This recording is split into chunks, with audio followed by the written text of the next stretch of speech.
Halo, selamat datang di channel aku. Nah, kali ini aku akan membahas mengenai siklus menstruasi. Nah, siklus menstruasi itu diregulasi oleh hormon yang dihasilkan oleh hipotalamus otak, kelenjar pituitari, dan struktur-struktur endokrin di ovarium. Berikut adalah hormon yang berperan dalam siklus menstruasi. Yang pertama adalah hormon gonadotropin yang disingkat sebagai GnRH dengan kepanjangan gonadotropin releasing hormone. Hormon ini dari hipotalamus otak kemudian diteruskan menuju kelenjar pituitari. Setelah itu, hormon ini yang sampai di kelenjar pituitari akan menstimulasi hormon-hormon perangsang folikel. Hormon perangsang folikel ini disingkat sebagai FSH dengan kepanjangan follicle stimulating hormone. Selain FSH juga diproduksi hormon peluteinan atau disingkat sebagai LH. LH ini kepanjangannya adalah luteinizing hormone. FSH dan LH merangsang ovarium untuk menghasilkan hormon seks perempuan. Hormon seks yang dihasilkan oleh ovarium adalah hormon estradiol atau estrogen dan juga progesteron. Hormon estrogen dan progesteron inilah yang menyebabkan adanya perubahan-perubahan menstrual. Kita masuk dalam fase-fase siklus menstruasi. Siklus menstruasi itu terdiri dari 3 tahapan. Yang pertama, menstruasi sendiri. Lalu yang kedua adalah tahapan folikular dan yang ketiga adalah tahapan luteal atau terjadinya pasca ovulasi. Nah, di fase yang kedua tadi ada fase folikular, itu termasuk dalam fase ovulasi juga. Jadi ada pematangan folikel dan juga ovulasi. Tapi ada juga yang menyebutkan bahwa fase tersebut ada 4, di mana antara folikular dan juga ovulasi terpisah. Jadi jangan bingung ya.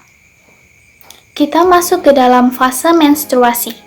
Dalam fase menstruasi, hormon-hormon yang sudah kita sebutkan di awal tadi, semua dalam keadaan yang rendah, terutama estrogen dan juga progesteron. Kenapa? Karena rendahnya estrogen dan progesteron itu menyebabkan luruhnya dinding rahim atau endometrium sehingga terjadinya pendarahan saat menstruasi. Fase selanjutnya adalah fase folikular. Di dalam fase ini, hormon GnRH atau gonadotropin releasing hormone yang ada di hipotalamus diteruskan ke kelenjar pituitari. Dia dalam kondisi yang sangat tinggi kadarnya. Ini berfungsi untuk produksi dari FSH. FSH tadi apa? Follicle stimulating hormone ya. Nah, tingginya hormon FSH ini digunakan untuk pematangan folikel. FSH ini berfungsi untuk perkembangan folikel dari folikel primer hingga folikel de Graaff. Setelah itu, adanya juga mulai diproduksinya LH dan juga estrogen. Nah, estrogen di sini sangat meningkat tajam. Kenapa? Fungsinya adalah untuk mensekresikan lendir basah yang berfungsi untuk pendukung kehidupan sperma. Ini persiapan untuk fase ovulasi. Nah, pada fase ovulasi nanti kondisinya sangat subur. Dikatakan subur karena kondisinya sangat mendukung untuk fertilisasi. Nah, saat ovulasi tiba, kondisi hormon LH atau luteinizing hormone meningkat sangat tajam.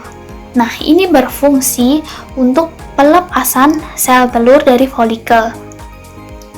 Nah, akibat adanya LH yang sangat meningkat tajam yang terjadi dari hormon estrogen dan juga FSH sendiri kemudian menurun.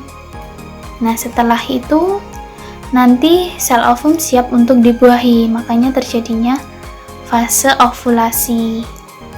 Setelah terjadi fase ovulasi, sel telur yang sudah keluar dari folikel, dia jika tidak terbuahi akan berkembang menjadi korpus luteum. Nah, korpus luteum inilah yang disebut nanti sebagai fase pasca ovulasi. Pada fase pasca ovulasi atau fase luteal, itu hormon estrogen mulai diproduksi kembali, tapi tidak semeningkat yang berada di fase folikuler. Begitu juga dengan hormon progesteron. Progesteron di sini meningkat sangat tajam karena yang memproduksi adalah korpus luteum. Nah, fungsi dari progesteron sendiri adalah mempertebal dinding endometrium atau dinding rahim. Nah, selain itu, tingginya progesteron juga berfungsi untuk mensupresi perkembangan folikel. Jadi, fungsi dari progesteron ini bisa digunakan dalam aplikasi pil penghambat kehamilan atau pencegah kehamilan. Fase pasca ovulasi sendiri ini adalah masa-masa penantian panjang dari si sel telur untuk ketemu oleh pasangannya. Nah, itu tadi beberapa siklus menstruasi. Jadi sangat mudah bukan untuk dipahami. Terima kasih atas perhatiannya. Bye-bye.